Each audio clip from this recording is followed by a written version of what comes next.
Just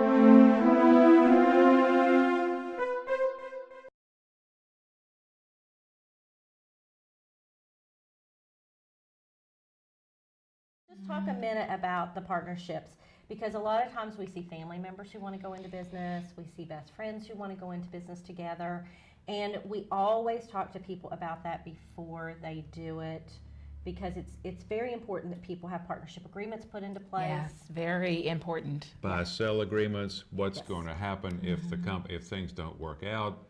There's so many problems that can happen if things don't work out. You have two partners. If you haven't laid it out up front as to what's going to happen, who's going to get what, and so forth, it could sink the business. Yeah, and it's very sad. It's very disheartening because you see, and we've seen it so many times, but you'll have cousins, that's one of the ones we deal with recently, or people that you're close to, you've been friends for forever, and you're like, yeah, we're going to extend our friendship into our business, and that sounds great, but then down the road, just like any other relationship, sometimes you break up. Sometimes you have, arguments or disagreements, or you just decide you're going in different directions, and so you need to have a plan already set up while everyone is still feeling all lovey-dovey.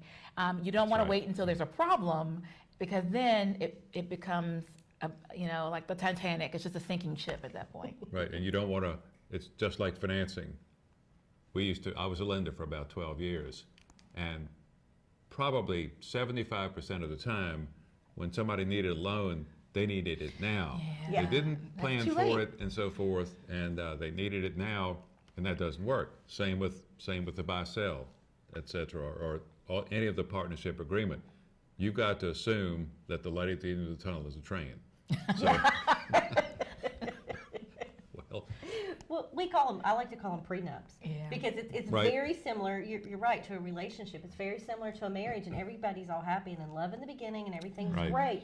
That's when you want those agreements in place, so you know who gets what when. correct. As opposed to when everybody's angry, everybody's emotional. I want this, no, I want this. I'm going to take it all, no, I'm going to take it all. We've seen that, and it can get very ugly. So can. those partnership agreements put in place are very important. And we like to see that when people put together the plan, to know, as Doug was talking about, I've got my lawyer who's drawn up the correct, Right. all the correct things that I'm going to need, like a partnership agreement. All those agreements are in place. And we really ask those questions when people come to see us. We talk a lot about that. And I know people, if they've never heard of it, kind of think, why do they really care? Right. Because we've seen the ugly side of a business ending and not ending well. And if that agreement's not in place, it truly can cost you your whole business. It can Absolutely. go under.